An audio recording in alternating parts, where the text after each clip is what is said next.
parables and stories. Do you know the difference? Can you discern one from the other?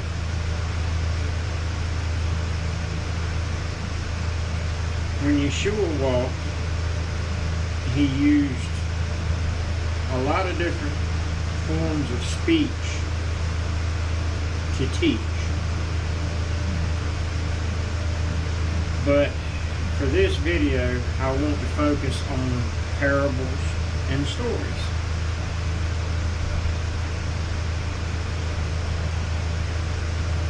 Many people, and actually I'm in error, because parables are not used to teach.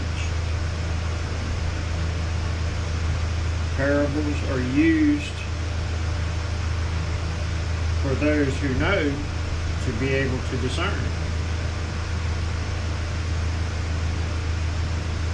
You remember the 7 parables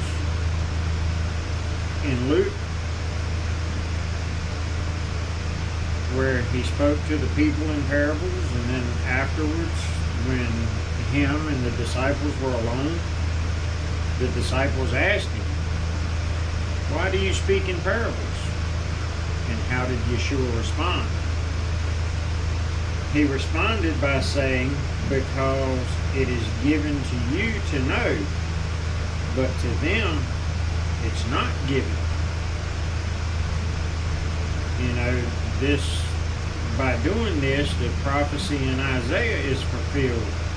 In seeing they will not see, and hearing they will not hear, or will not comprehend. So parables aren't used for teaching. One of the quickest ways to identify a parable is Yeshua never used names in parables. Does that mean that the parables are not true? No, they're actual events. Let's focus on a specific parable. The parable of the vineyard. And me not having it in front of me, I'm gonna kind of wing my way through it. But you should get the gist. So, the parable of the vineyard. There was a man that planted a vineyard, and he set certain men in charge over it. And when it came time for the harvest, it says that he sent servants. Some of the servants, the wicked men whipped and sent away. Some of the servants, the wicked men killed. So eventually the man says to himself, if I send my son, certainly they'll have to obey. So the man sends his son, and the wicked men in charge over the vineyard kill his son. This parable is absolutely true, because in this parable, to identify the characters, the man that planted the vineyard is Yahweh. The vineyard is the world. The servants that he sent would be the prophets, you know, from the Torah. Isaiah is one of them. Jeremiah would be one of them. Ezekiel. And even John the Baptist. Some of those were killed, if not all of them. My apologies, I don't remember them all that well. I'm still learning myself.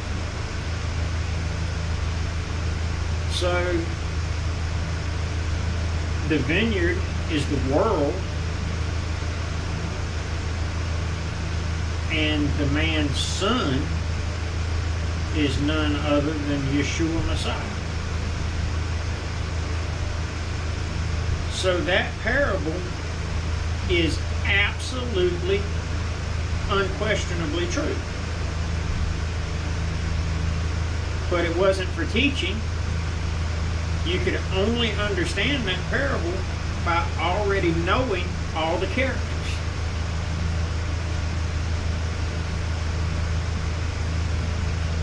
Alright, so we move on to stories. Now, we're talking about the Messiah here. Emmanuel, which roughly translated is with us is Elohim, right? Emmanuel, God with us. So that being the case, he can't lie, can he? Alright, so ask yourself, what is a lie? A lie is anything that is not true, right? So when Yeshua, Jesus, tells a story, if the story that he tells is not true, that makes it a lie, doesn't it? Which would mean that he can't be the Messiah and we've all been deceived. But we know that's not the case. Alright, so let's go to Luke chapter 16. The rich man and Lazarus.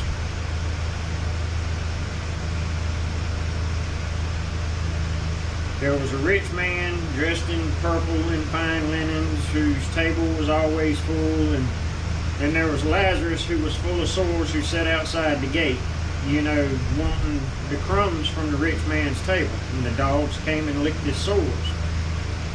Lazarus died, and the angels bore him up to Abraham's bosom, and the rich man died, and he went to hell, a place of torment, or the place of torment, right? And the rich man hollers across the great chasm and says, you know, Father Abraham, send Lazarus to dip his finger in water to cool the tip of my tongue. And Abraham responds, you know, between you and me, there's a great chasm which nobody can cross, or that we can't cross. And then he says, well, let me go back and tell my brothers, you know, and, or he says to send Lazarus. Maybe he says them both. I don't, again, remember it very well. I remember the main points of it. And what does Abraham say? Abraham says they have the prophets and the Torah, or the Torah and the prophets, you know, or Moses and the prophets, I think is what Abraham responds with. You know, if they'll not hear Moses and the prophets, then they're not going to hear one who returns from the dead. Well, the rich man never asked to be let out. He knew he deserved to be there. And we know that Abraham is a real person from Scripture because, you know, the God of Abraham, Isaac, and Jacob, the father of Israel, you know, the one to whom the Pharisees always refer and say, you know, well, we are the descendants of Abraham. So in this story, Yeshua specifically names two of the characters. I think the reason the rich man is not named is because it would give us another insult, for lack of a better way to put it. You know, because humans, us, for some reason or another, we love insulting one another, and there are many idioms commonly spoken in the United States that come from Scripture that most people aren't even aware of. You know, such as the writing on the wall, or you've been weighed and measured and found wanting, and your number's up. There's 3 idioms that we use from Scripture right there that all come from the book of Daniel. So I think that's the reason that the rich man isn't named. That plus it keeps him from bearing the shame of us knowing. Not that there should be any shame coming from us. So the story of the rich man and Lazarus is not a parable. It's an actual event that has happened in history.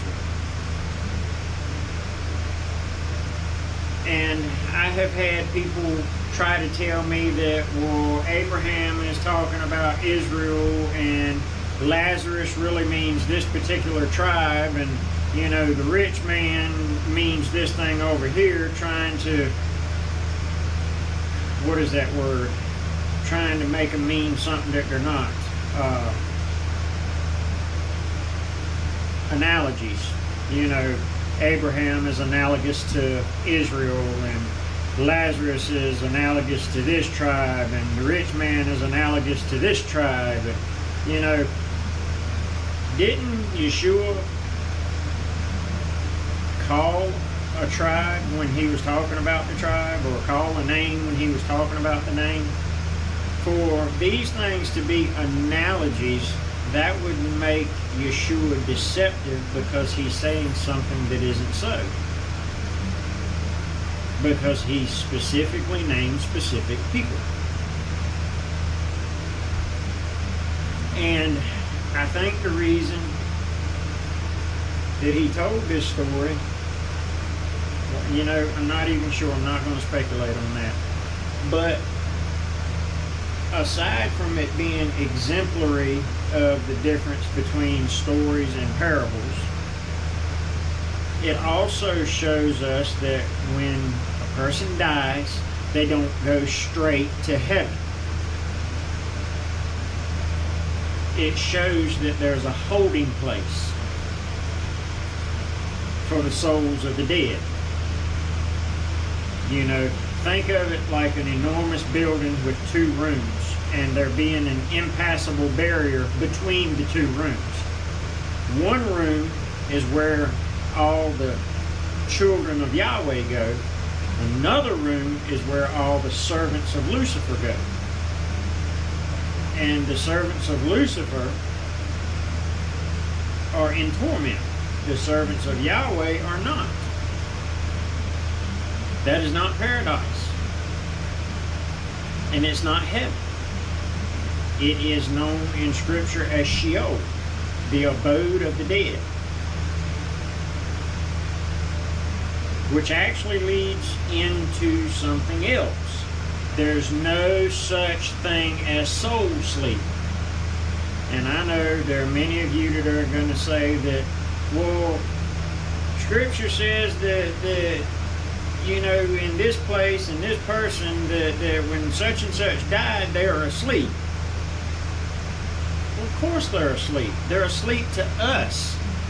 Can you talk and communicate with a sleeping person?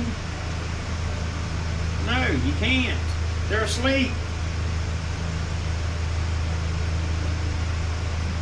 But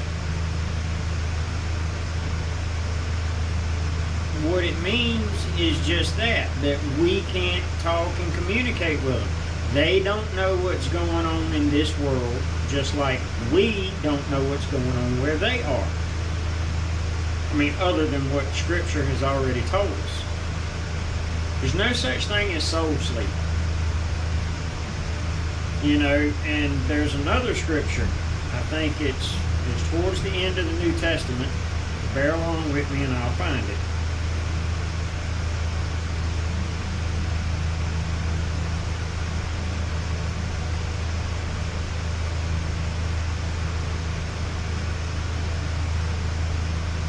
Peter chapter 3 verses 19 and 20. Here, let's go read it.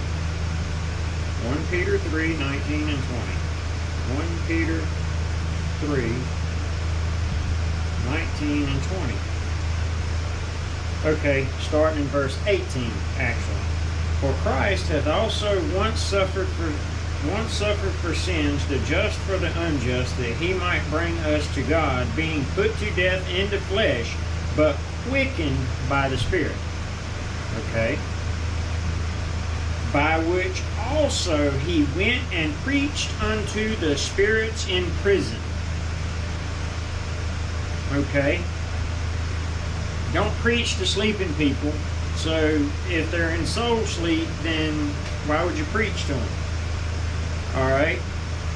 So then the next point is, it says spirits in prison. Alright? Would you think of a pleasant place to be as prison, such as Abraham's bosom, as it's referred to in Luke chapter 16? Of course not. Prison is a unpleasant place to be, right?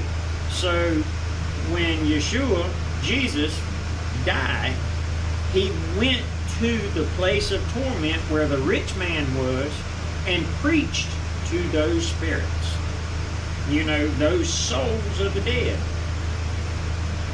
At which time, because there are many people that died before Yeshua came, that I believe, me personally, are allowed an ignorance waiver, for lack of a better way to put it. They were ignorant of Scripture, they were ignorant of the Messiah, they were ignorant of all of it. So when the Messiah went and preached to them, they had the opportunity to receive him. At which time they passed from the place of torment to Abraham's bosom. Now, I don't have any specific verses at the moment to support that. It's just my summation based on what I see here, which sometimes were disobedient when once the long suffering of God waited in the days of Noah, while the ark was a preparing, wherein few, that is 8 souls, were saved by water. All right.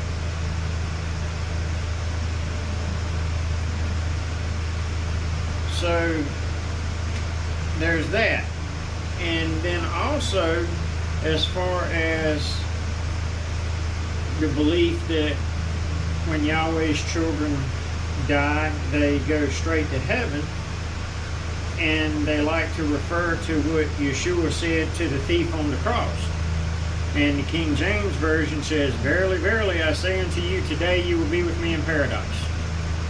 Now, I blurted that out without any pauses or apparent punctuation on purpose.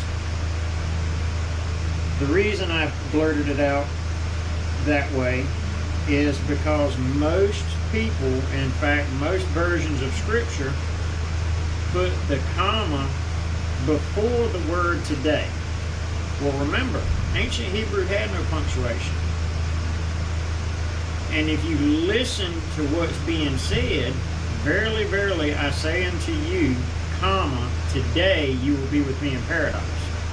The location of that comma means that when we die, buddy, we're going to paradise. But what I just read from 1 Peter, I think it is, again. Sorry, short-term memory not so great. 1 Peter chapter 3 says that when the Messiah died, he went to prison and preached to the souls there. Okay, prison, an unpleasant place, so that's not paradise, is it? So how could he and the thief be in paradise at the same time together right then? Well, they couldn't, because Yeshua went and preached to the soul spirits in prison for 3 days, and then what? Returned to his body. You know, the resurrection, first fruits.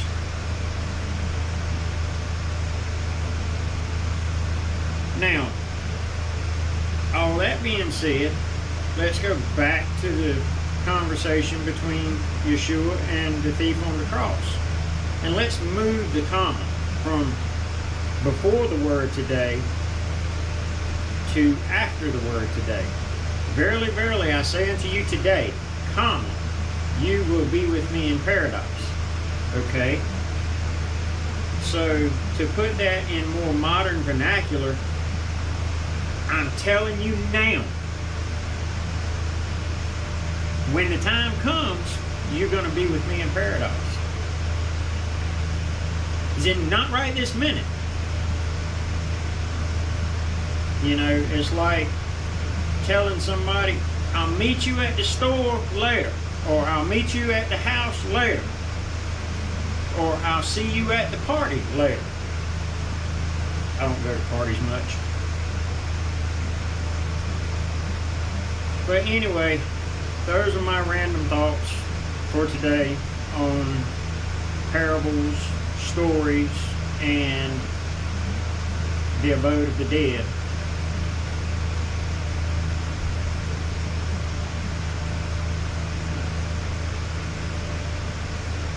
Second Timothy chapter 2, verse 15. Study to show yourself approved. Doesn't say listen to someone else's teachings to show yourself approved. You are to study it yourself, seeking Yahweh's interpretation, or Yahweh's intent, not interpretation. He doesn't have an interpretation. He has an intent. We have interpretations. Therein lies the problem. We try to ascribe our own interpretations to suit our own needs at the time, rather than seeking to find what it truly means, so that we might better serve our Creator and Master. Until next time.